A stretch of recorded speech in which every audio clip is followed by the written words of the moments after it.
get back 2, and then another 2, and then 1, and then 3, have this process. No, we want them all back, and we want the actually 38 dead bodies back too. Those parents came to me and they want them back, and they want them back very quickly and very badly. As though they were alive, they want them. They want them every bit as much as if their son or daughter were alive. I've also been working relentlessly, stopping the killing in Ukraine. I thought that would be, of the 7 wars that I stopped, I thought that would be the easiest because of my relationship with President Putin, which had always been a good one. I thought that was going to be the easiest one. But, you know, in war, you never know what's going to happen. There are always lots of surprises, both good and bad. Everyone thought Russia would win this war in 3 days, but it didn't work out that way. It was supposed to be just a quick little skirmish. It's not making Russia look good. It's making them look bad. No matter what happens from here on out, this was something that should have taken a matter of days, certainly less than a week. And they've been fighting for 3.5 years and killing anywhere from 5,000 to 7,000 young soldiers, mostly soldiers, on both sides, every single week, from 5,000 to 7,000 dead young people, and some in cities, much smaller numbers, where rockets are shot, where drones are dropped. This war would never have started if I were president. This was a war that should have never happened. It shows you what leadership is, what bad leadership can do to a country. Look what happened to the United States, and look where we are right now in just a short period of time. The only question now is how many more lives will be needlessly lost on both sides. China and India are the primary funders of the ongoing war by continuing to purchase Russian oil. But inexcusably, even NATO countries have not cut off much Russian energy and Russian energy products, which, as you know, I found out about 2 weeks ago, and I wasn't happy. Think of it. They're funding the war against themselves. Who the hell ever heard of that one? In the event that Russia is not ready to make a deal to end the war, then the United States is fully prepared to impose a very strong round of powerful tariffs, which would stop the bloodshed, I believe, very quickly. But for those tariffs to be effective, European nations, all of you are gathered here right now, would have to join us in adopting the exact same measures. I mean, you're much closer to the city. We have an ocean in between. You're right there. And Europe has to step it up. They can't be doing what they're doing. They're buying oil and gas from Russia while they're fighting Russia. It's embarrassing to them, and it was very embarrassing to them when I found out about it, I can tell you that. They have to immediately cease all energy purchases from Russia. Otherwise, we're all wasting a lot of time. So I'm ready to discuss this. We're going to discuss it today with the European nations, all gathered here.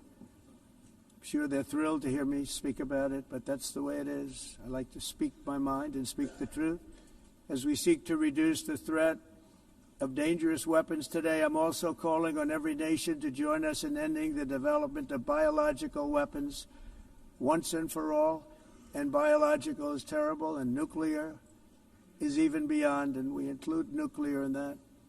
We want to have a cessation of the development of nuclear weapons. We know, and I get to view it all the time. Sir, would you like to see? And I look at weapons that are so powerful that we just can't ever use them.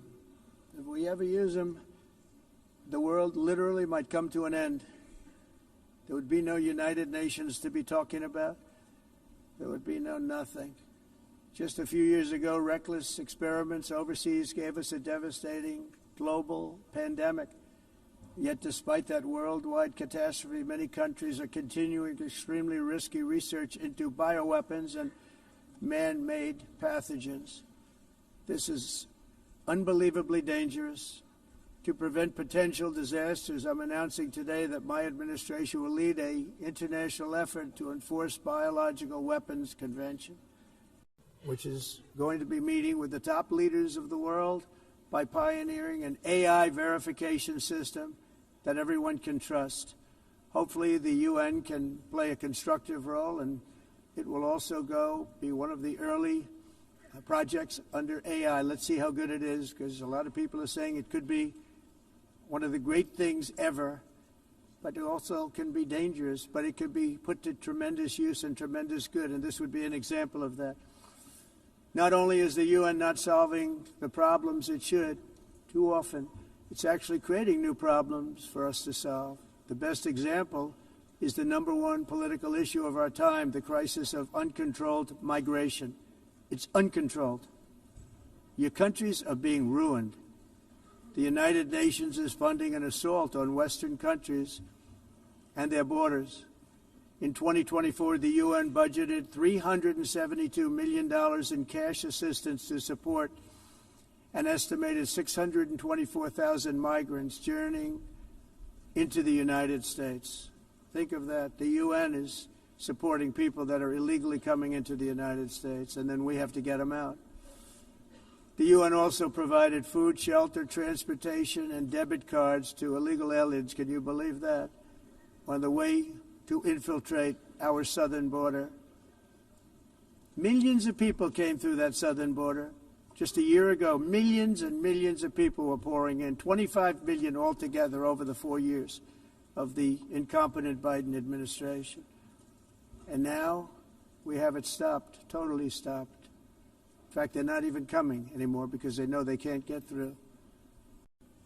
But what took place is totally unacceptable. The UN is supposed to stop invasions, not create them and not finance them. In the United States, we reject the idea that mass numbers of people from foreign lands can be permitted to travel halfway around the world, trample our borders, violate our sovereignty, cause unmitigated crime, and deplete our social safety net. We have reasserted that America belongs to the American people, and I encourage all countries to take their own stand in defense of their citizens as well. You have to do that because I see it. I'm not mentioning names. I see it, and I could call every single one of them out. You're destroying your countries. They're being destroyed. Europe is in serious trouble. They've been invaded by a force of illegal aliens like nobody's ever seen before. Illegal aliens are pouring into Europe. Nobody is ever, and nobody's doing anything to change it, to get them out. It's not sustainable. And because they choose to be politically correct, they're doing just absolutely nothing about it. And I have to say, I look at London, where you have a terrible mayor, terrible mayor, and it's been so changed. So changed. Now they want to go to Sharia law, but you're in a different country. You can't do that. Both the immigration and their suicidal energy ideas will be the death of Western Europe if something is not done immediately. This cannot be sustained. What makes the world so beautiful is that each country is unique. But to stay this way, every sovereign nation must have the right to control their own borders. You have the right to control your borders, as we do now, and to limit the sheer numbers of migrants entering their countries and paid for by the people of that nation that were there and that built that particular nation at the time. They put their blood, sweat, tears, money into that country, and now they're being ruined. Proud nations must be allowed to protect their communities and prevent their societies from being overwhelmed by people they have never seen before, with different customs, religions, with different everything. Where migrants have violated laws, lodged false asylum claims, or claimed refugee status for illegitimate reasons, they should, in many cases, be immediately sent home. And while we will always have a big heart for places and people that are struggling and truly compassionate, answers will be given. We have to solve the problem, and we have to solve it in their countries, not create new problems in our countries. And we are very helpful to a lot of countries that are just not able to send their people anymore. They used to send them to us in caravans of 25,000, 30,000 people each. these massive caravans of people pouring into our country, totally unchecked and unvetted. But not anymore. According to the Council of Europe in 2024, almost 50% of inmates in German prisons were foreign nationals or migrants. In Austria, the number was 53% of the people in prisons were from places that weren't from where they are now.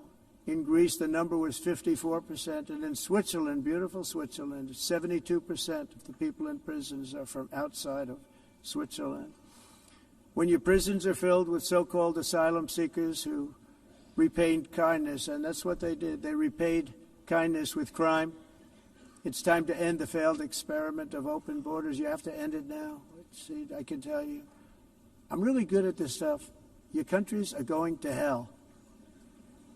In America, we've taken bold action to swiftly shut down uncontrolled migration.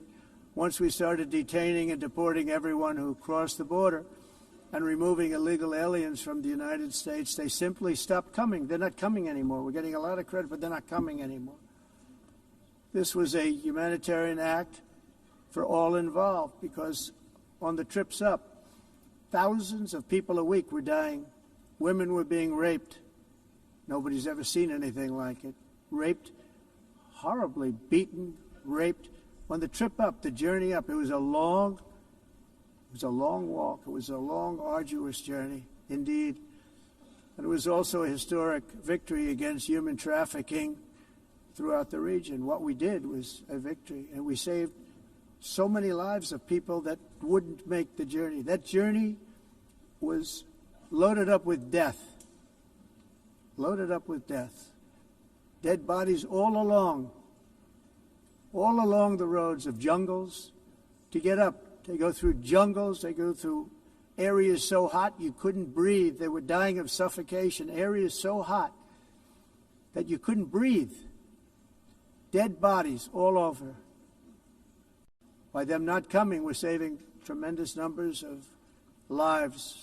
My people have done a fantastic job in doing what they did, and the American public agrees with it. I mean, I was very proud to see this morning I have the highest poll numbers I've ever had. Part of it is because of what we've done on the border. I guess the other part is what we've done on the economy. Joe Biden's policies empowered murderous gangs, human smugglers, child traffickers, drug cartels, and prisoners from all over the world. The previous administration also lost nearly 300,000 children. Think of that. They lost more than 300,000 children, little children, who were trafficked into the United States on the Biden watch, many of whom have been raped, exploited, and abused, and sold. Sold. Nobody talks about that. The fake news doesn't write about it. With many others, young children who are missing or dead.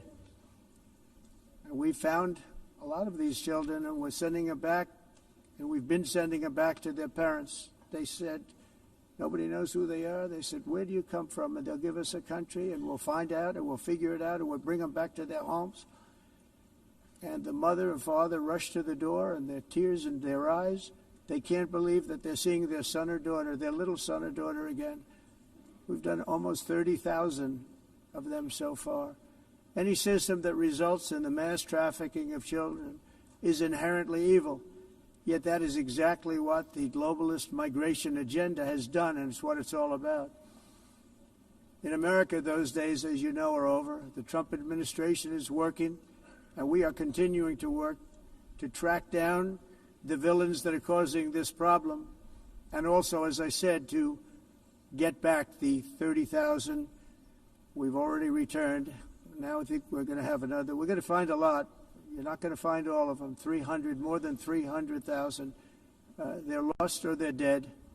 They're lost or they're dead because of the animals that did this. To protect our citizens, I've also designated multiple savage drug cartels as far as and you see this, and you see it happening right before your eyes. Let's put it this way. People don't like taking big loads of drugs in boats anymore. There aren't too many boats that are traveling on the seas by Venezuela. They tend not to want to travel very quickly anymore. And we've virtually stopped drugs coming into our country by sea. We call them the water drugs. They kill hundreds of thousands of people. I've also designated multiple savage drug cartels as far as foreign terrorist organizations, along with two bloodthirsty transnational gangs, probably the worst gangs anywhere in the world, MS-13 and Tren de Aragua.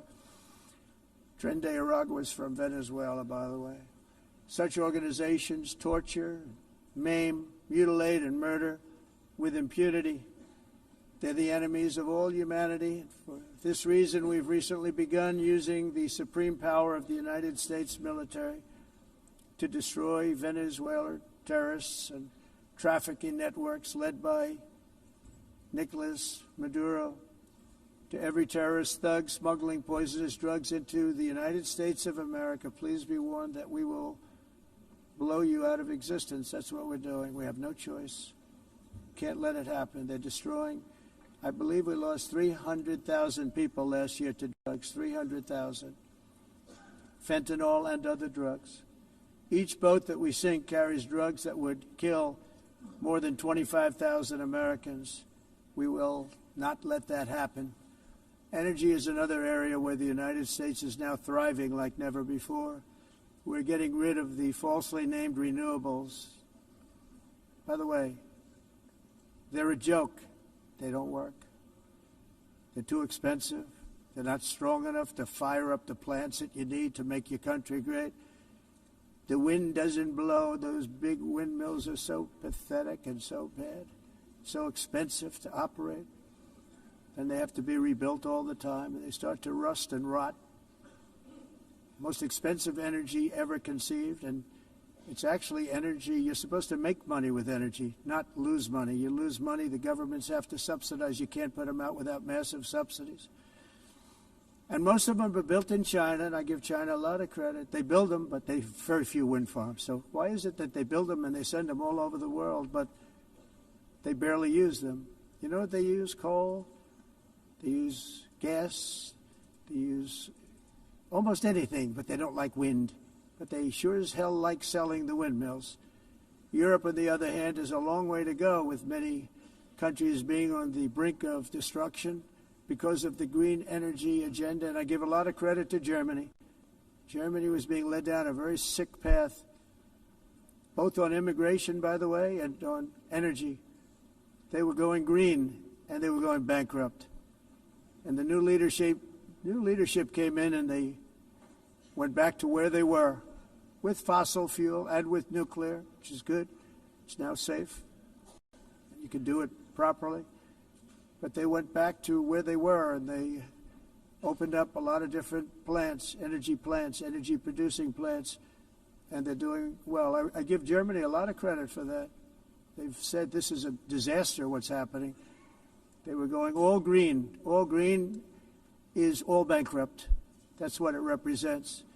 And it's not politically correct. I'll be very badly criticized for saying it, but I'm here to tell the truth. I don't care. It doesn't matter to me. I'm in New York City. I'm feeling a lot safer. Crime, we're getting crime down. And by the way, speaking of crime, Washington, D.C. Washington, D.C. was the crime capital of America. Now it's a totally, after 12 days, it's a totally safe city. Everyone's going out to dinner. They're going out to restaurants. Your wife can walk down the middle of the street with or without you. Nothing's going to happen. My people have done a fantastic job. And yes, I called in the National Guard, and the National Guard took care of business, and they weren't politically correct, but they took care of business. We got 1,700 career criminals out, brought them back to where they came from, the countries where they came from, or put them in jails. Washington, D.C. is now a totally safe city again, and I welcome you to come. In fact, we'll have dinner together at a local restaurant, and we'll be able to walk. We don't have to go by an armor-plated vehicle. We'll walk right over there from the White House. They've given up their powerful edge, a lot of the countries that we're talking about, in oil and gas, such as essentially closing the great North Sea oil. Oh, the North Sea, I know it so well. Aberdeen was the oil capital of Europe, and there's tremendous oil that hasn't been found in the North Sea. tremendous oil. And I was with the prime minister I respect and like a lot, and I said, you're sitting with the greatest asset. They essentially closed it by making it so highly taxed that no developer, no oil company can go there. They have tremendous oil left, and more importantly, they have tremendous oil that hasn't even been found yet. And what a tremendous asset for the United Kingdom. And I hope the Prime Minister is listening, because I told it to him 3 days in a row. That's all he heard. North Sea oil, North Sea, because I want to see them do well. I want to stop seeing them ruining that beautiful Scottish and English countryside with windmills and massive solar panels that go 7 miles by 7 miles, taking away farmland. But we're not letting this happen in America. In 1982, the executive director of the United Nations Environmental Program predicted that by the year 2000, climate change would cause a global catastrophe. He said that it will be irreversible, as any nuclear holocaust would be. This is what they said at the United Nations. What happened? Here we are. Another UN official stated in 1989 that within a decade, entire nations could be wiped off the map by global warming. Not happening. You know, it used to be global cooling. If you look back years ago in the 1920s and the 1930s, they said, global cooling will kill the world. We have to do something. Then they said global warming will kill the world. But then it started getting cooler. So now they could just call it climate change, because that way they can't miss. It's climate change. Because if it goes higher or lower, whatever the hell happens, there's climate change. It's the greatest con job ever perpetrated on the world, in my opinion. Climate change, no matter what happens, you're involved in that. No more global warming, no more global cooling. All of these predictions made by the United Nations and many others, often for bad reasons, were wrong. They were made by stupid people that have cost their countries fortunes and given those same countries no chance for success. If you don't get away from this green scam, your country is going to fail. And I'm really good at predicting things, you know. They actually said during the campaign, they had a hat, the best-selling hat. Trump was right about everything. And I don't say that in a braggadocious way, but it's true. I've been right about everything. And I'm telling you that if you don't get away from the green energy scam, your country is going to fail. And if you don't stop people that you've never seen before, that you have nothing in common with, your country is going to fail. I'm the President of the United States, but I worry about Europe. I love Europe. I love the people of Europe. And I hate to see it being devastated by energy and immigration. This double-tailed monster destroys everything in its wake, and they cannot let that happen any longer. You're doing it because you want to be nice. You want to be politically correct, and you're destroying your heritage. They must take control strongly and immediately of the unmitigated immigration disaster and the fake energy catastrophe before it's too late. The carbon footprint is a hoax made up by people with evil intentions, and they're heading down a path of total destruction. You know, the carbon footprint was a big, big thing a few years ago. I remember hearing about the carbon footprint, and then President Obama would get into Air Force One, a massive Boeing 747, and not a new one, an old one with old engines that spew everything into the atmosphere. He'd talk about the carbon footprint, we must do so. Then he'd get in and he'd fly from Washington to Hawaii to play a round of golf. And then he'd get back onto that big, beautiful plane and he'd fly back and he'd talk about, again, global warming and the carbon footprint. It's a con job. At extreme cost and expense, Europe reduced its own carbon footprint by 37%. Think of that. Congratulations, Europe. Great job. You cost yourself a lot of jobs, a lot of factories closed, but you reduced the carbon footprint by 37%. However, for all of that sacrifice and much more, it's been totally wiped out and then some by a global increase of 54%. much of it coming from China and other countries that are thriving around China, which now produces more CO2 than all the other developed nations in the world. So all of these countries are working so hard on the carbon footprint, which is nonsense, by the way. It's nonsense. You know, it's interesting. In the United States, we have still radicalized environmentalists, and they want the factories to stop. Everything should stop. No more cows. We don't want cows anymore. I guess they want to kill all the cows. They want to do things that are just unbelievable, and you have it too.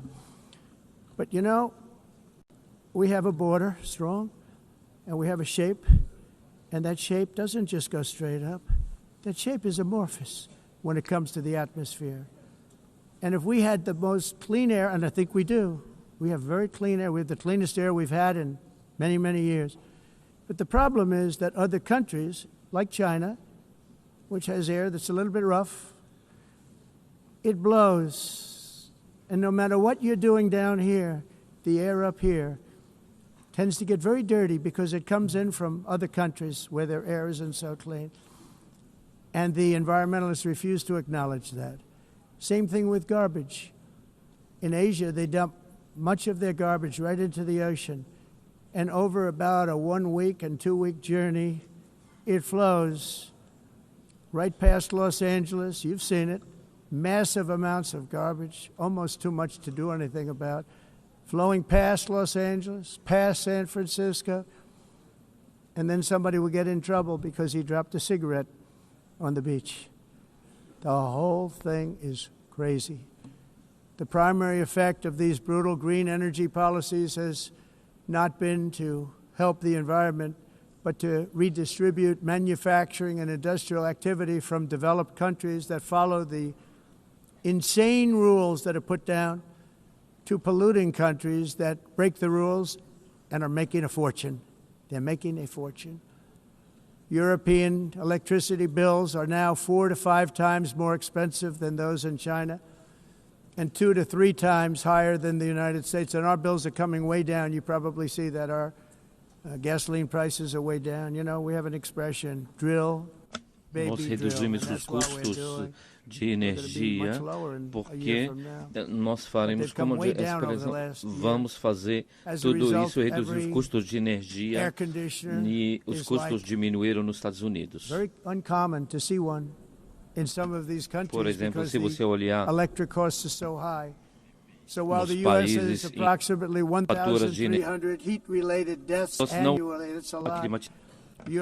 mas nós nos Estados Unidos conseguimos usar eles e evitar aumento da temperatura, porque é muito caro também usar nada e ninguém usa isso. The entire globalist concept asking successful industrialized nations to inflict pain on themselves and radically disrupt their entire societies must be rejected completely and totally, and it must be immediate. Aumento da temperatura, porque é muito caro também usar nada e ninguém usa. Pretending to stop, paying so much more than every country. Others weren't paying. China didn't have to pay until 2030. Russia was given an old standard that was easy to meet, a 1990 standard. But for the United States, we're supposed to pay like $1 trillion. And I said, this is another scam. The fact is, the United States has been taken advantage of by the world for many, many years, but not any longer, as you probably noticed. I unleashed massive energy production and signed historic executive orders to hunt for oil, but we don't have to do much hunting because we have the most oil of any nation anywhere, oil and gas in the world. And if you add coal, we have the most of any nation in the world. Clean, I call it clean, beautiful coal. You can do things today with coal that you couldn't have done 10 years ago, 15 years. So I have a little standing order in the White House. Never use the word coal, only use the words clean, beautiful coal. Sounds much better, doesn't it? But we stand ready to provide any country with abundant, affordable energy supplies if you need them, when most of you do. We're proudly exporting energy all over the world. We're now the largest exporter In the United States, we want trade and robust commerce with all nations, everybody. We want to help nations. We're going to help nations. But it must also be fair and reciprocal. The challenge with trade is much the same with climate. The countries that followed the rules, all their factories have been plundered. It's really sad to watch. They've been broken. They've been broken by countries that broke the rules. That's why the United States is now applying tariffs to other countries, and much as these tariffs were for many years applied to us, uncontrollably applied to us. We've used tariffs as a defense mechanism under the Trump administration, including my first term, where hundreds of billions of dollars in tariffs were taken in. And by the way, we had the lowest inflation, and now we have very low inflation. The only thing different is that we have hundreds of billions of dollars flowing into our country. But this is how we will ensure that the system works for everyone and is sustainable into the future. We're also using tariffs to defend our sovereignty and security throughout the world, including against nations that have taken advantage of former U.S. administrations for decades, including the most corrupt, incompetent administration in history, the sleepy Joe Biden administration. Brazil now faces major tariffs in response to its unprecedented efforts to interfere in the rights and freedoms of our American citizens and others, with censorship, repression, weaponization, judicial corruption, and targeting of political critics in the United States. I have a little problem saying this because I must tell you, I was walking in and the leader of Brazil was walking out. We saw him and I saw him, he saw me, and we embraced. And then I'm saying, can you believe I'm going to be saying this in just 2 minutes? But we actually agreed that we would meet next week. We didn't have much time to talk, like about 20 seconds. They were in retrospect, I'm glad I waited because this thing didn't work out too well. But we did talk. We had a good talk, and we agreed to meet next week, if that's of interest. But he seemed like a very nice man, actually. He liked me, I liked him. But if you, and I only do business with people I like. When I don't like them, I don't like them. But we had, at least for about 39 seconds, we had excellent chemistry. It's a good sign. But also in the past, Brazil, can you believe this, unfairly tariffed our nation, but now because of our tariffs, we are hitting them back, and we're hitting them back very hard. As president, I will always defend our national sovereignty and the rights of American citizens. So I'm very sorry to say this, that Brazil is doing poorly and will continue to do poorly. They can only do well when they're working with us. Without us, they will fail, just as others have failed. It's true. Next year, the United States will celebrate the 250th anniversary of our glorious independence, a testament to enduring power and American freedom and spirit. We will also be proudly hosting the 2026 FIFA World Cup, and shortly thereafter, the 2028 Olympics, which is going to be very exciting. I hope you all come. I hope that countless people from all over the globe will take part of these will be great celebrations of liberty and human achievement, and that together we all can rejoice in the miracles of history that began in July 4th, 1776, when we founded the light to all nations. And it's something really that an amazing thing came out of that date. It's called the United States of America. In honor of this momentous anniversary, I hope that all countries who find inspiration in our example will join us in renewing our commitment, values, and those values, really, that we hold so dear together. Let us defend free speech and free expression. Let us protect religious liberty, including for the most persecuted religion on the planet today. It's called Christianity. And let us safeguard our sovereignty and cherish qualities that have made each of our nations so special, incredible, and extraordinary. In closing, I just want to repeat that immigration and the high cost of so-called green renewable energy is destroying a large part of the free world and a large part of our planet. Countries that cherish freedom are fading fast because of their policies on these two subjects. You need strong borders and traditional energy sources if you are going to be great again. Whether you have come from north or south, east or west, near or far, every leader in this beautiful hall today represents a rich culture, a noble history, and a proud heritage that makes each nation majestic and unique, unlike anything else in human history or any other place on the face of the earth. From London to Lima, from Rome to Athens, from Paris to Seoul, from Cairo to Tokyo and Amsterdam to right here in New York City, we stand on the shoulders of the leaders and legends, generals and giants, heroes and titans who won and built our beloved nations, all of our nations, with their own courage, strength, spirit, and skill. Our ancestors climbed mountains, conquered oceans, crossed deserts, and trekked over wide-open plains. They charged into thunderous battles, plunged into grave dangers, and they were soldiers and farmers and workers and warriors and explorers and patriots. They built towns into cities, tribes into kingdoms, ideas into industries, and small islands into mighty empires. You're a part of all of that. They were champions for their people who never gave up and who never, ever gave in. Their values defined our national identities. Their visions forged our magnificent destiny. Everybody in this room is a part of it in your own way. Each of us inherits the deeds and the myths, the triumphs, the legacies of our own heroes and founders who so bravely showed us the way.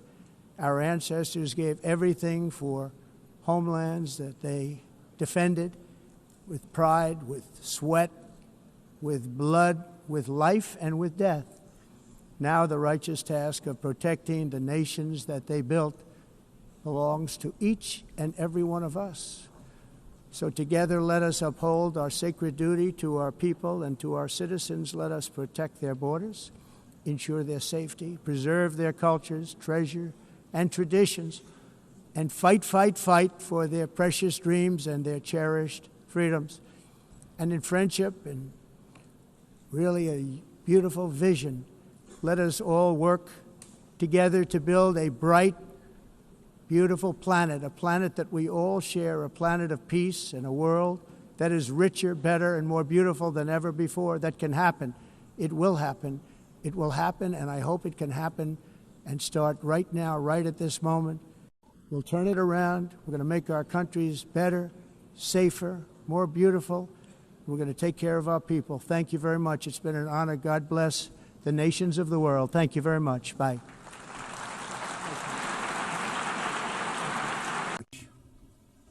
Very much appreciated.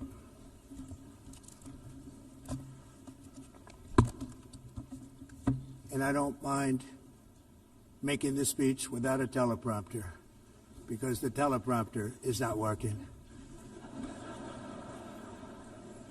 I feel very happy to be up here with you nevertheless, and that way you speak more from the heart.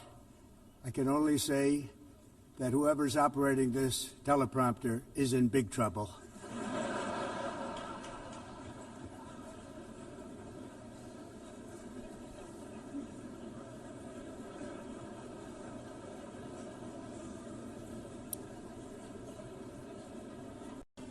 Hello, Madam First Lady. Thank you very much for being here. And Madam President, Mr. Secretary General, First Lady of the United States, distinguished delegates, ambassadors, and world leaders. 6 years have passed since I last stood in this grand hall and addressed a world that was prosperous and at peace in my first term. Since that day, the guns of war have shattered the peace I forged on two continents.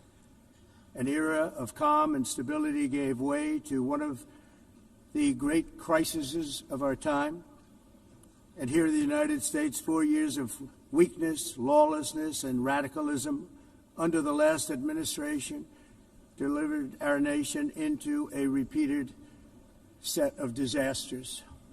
1 year ago, our country was in deep trouble, but today, just 8 months into my administration, we are the hottest country anywhere in the world, and there is no other country even close. America is blessed with the strongest economy, the strongest borders, the strongest military, the strongest friendships, and the strongest spirit of any nation on the face of the earth. This is indeed the golden age of America. We are rapidly reversing the economic calamity we inherited from the previous administration, including ruinous price increases and record-setting inflation we've never had before. Under my leadership, energy costs are down, gasoline prices are down, grocery prices are down, mortgage rates are down, and inflation has been defeated. The only thing that's up is the stock market, which just hit a record high. In fact, it hit a record high 48 times in the last short period of time. Growth is surging, manufacturing is booming. The stock market, as I said, is doing better than it's ever done. And all of you in this room benefit by that, almost everybody.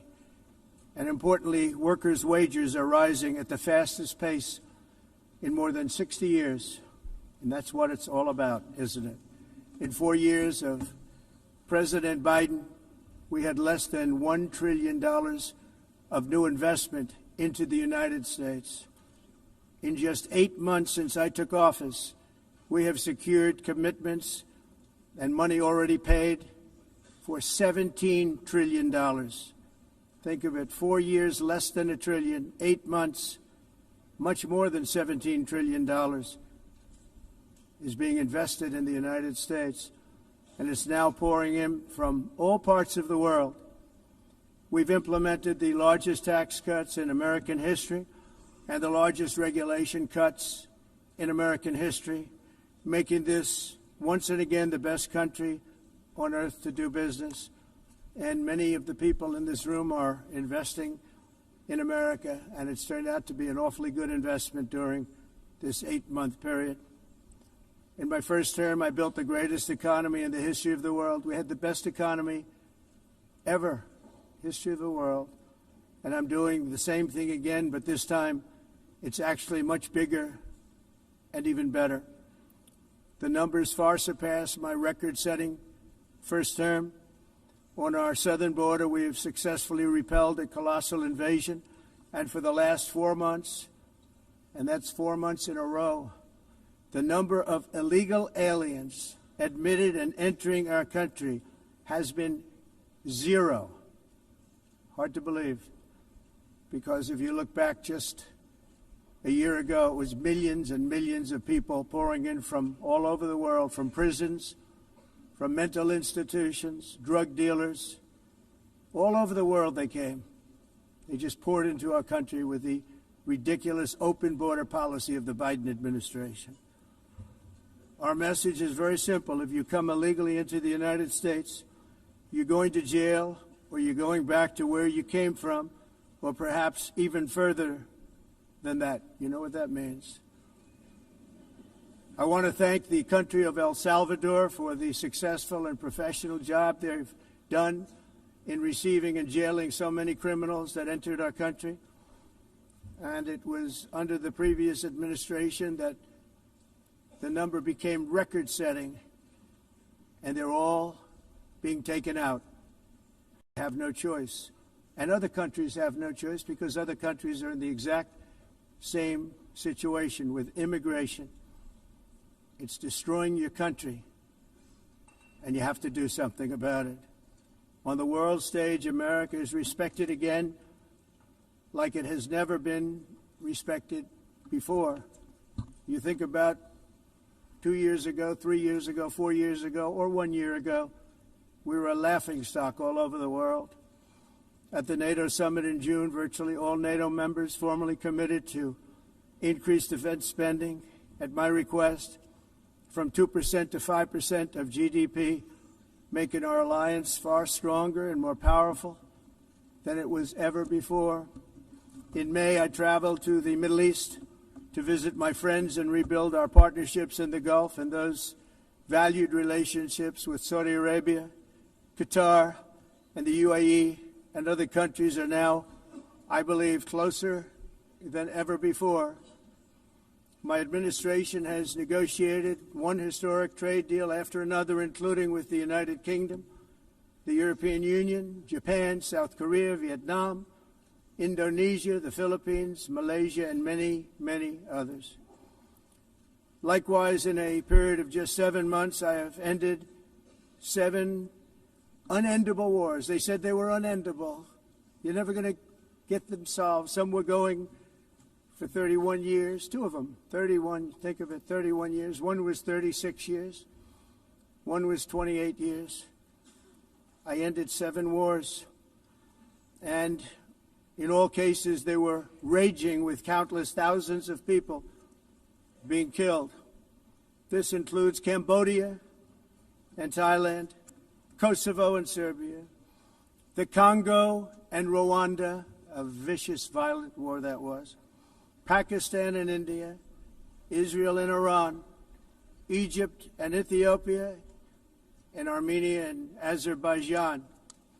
It included all of them. No president or prime minister, and for that matter, no other country has ever done anything close to that. And I did it in just 7 months. It's never happened before. There's never been anything like that. I'm very honored to have done it. It's too bad that I had to do these things instead of the United Nations doing them. And sadly, in all cases, the United Nations did not even try to help in any of them. I ended 7 wars, dealt with the leaders of each and every one of these countries, and never even received a phone call from the United Nations offering to help in finalizing the deal. All I got from the United Nations was an escalator that on the way up stopped right in the middle. If the First Lady wasn't in great shape, she would have fallen. But she's in great shape. We're both in good shape. We both stood. And then a teleprompter that didn't work. These are the 2 things I got from the United Nations, a bad escalator and a bad teleprompter. Thank you very much. And by the way, it's working now. It just went on. Thank you. I think I should just do it the other way. It's easier. Thank you very much. I didn't think of it at the time because I was too busy working to save millions of lives. That is the saving and stopping of these wars. But later I realized that the United Nations wasn't there for us. They weren't there. I thought of it really after the fact, not during these negotiations, which were not easy. That being the case, what is the purpose of the United Nations? The UN has such tremendous potential. I've always said it. It has such tremendous, tremendous potential, but it's not even coming close to living up to that potential. For the most part, at least for now, all they seem to do is write a really strongly worded letter and then never follow that letter up. It's empty words, and empty words don't solve war. The only thing that solves war and wars is action.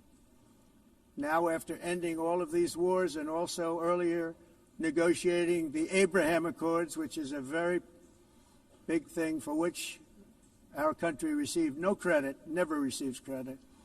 Everyone says that I should get the Nobel Peace Prize for each one of these achievements. But for me, the real prize will be the sons and daughters who live to grow up with the mothers and fathers, because millions of people are no longer being killed in endless and unglorious wars. What I care about is not winning prizes, it's saving lives. We saved millions and millions of lives with the 7 wars. And we have others that we're working on, and you know that. Many years ago, a very successful real estate developer in New York, known as Donald J. Trump, I bid on the renovation and rebuilding of this very United Nations complex. I remember it so well. I said at the time that I would do it for $500 million, rebuilding everything. It would be beautiful. I used to talk about, I'm going to give you marble floors. They're going to give you terrazzo. I'm going to give you the best of everything. You're going to have mahogany walls. They're going to give you plastic. But they decided to go in another direction, which was much more expensive at the time, and which actually produced a far inferior product. And I realized that they did not know what they were doing when it came to construction, and that their building concepts were so wrong, and the product that they were proposing to build was so bad and so costly. It was going to cost them a fortune. And I said, and wait till you see the overruns. Well, I turned out to be right. They had massive cost overruns and spent between $2 and $4 billion on the building and did not even get the marble floors that I promised them. You walk on terrazzo. Do you notice that? As far as I'm concerned, frankly, looking at the building and getting stuck on the escalator, they still haven't finished the job. They still haven't finished. That was years ago. The project was so corrupt that Congress actually asked me to testify before them on the tremendous waste of money, because it turned out that they had no idea what it was, but they knew it was anywhere between $2 and $4 billion as opposed to $500 million with a guarantee. But they had no idea, and I said it cost much more than $5 billion. Unfortunately, many things in the United Nations are happening just like that, but on an even much bigger scale, much, much bigger. Very sad to see. Whether the UN can manage to play a productive role, I've come here today to offer the hand of American leadership and friendship to any nation in this assembly that is willing to join us in forging a safer, more prosperous world. And it's a world that we'll be much happier with. A dramatically better future is within our reach. But to get there, we must reject the failed approaches of the past and work together to confront some of the greatest threats in history. There is no more serious danger to our planet today than the most powerful and destructive weapons ever devised by man, of which the United States, as you know, has many. Just as I did in my first term, I've made containing these threats a top priority, starting with the nation of Iran. My position is very simple. The world's #1 sponsor of terror can never be allowed to possess the most dangerous weapon. That's why shortly after taking office, I sent the so-called Supreme Leader a letter making a generous offer. I extended a pledge of full cooperation in exchange for a suspension of Iran's nuclear program. The regime's answer was to continue their constant threats to their neighbors and U.S. interests throughout the region and some great countries that are right nearby. Today, many of Iran's former military commanders, in fact, I can say almost all of them, are no longer with us. They're dead. And 3 months ago, in Operation Midnight Hammer, 7 American B-2 bombers dropped the 14 30,000-pound each bombs on Iran's key nuclear facilities, totally obliterating everything. No other country on earth could have done what we did. No other country has the equipment to do what we did. We have the greatest weapons on earth. We hate to use them. But we did something that for 22 years people wanted to do.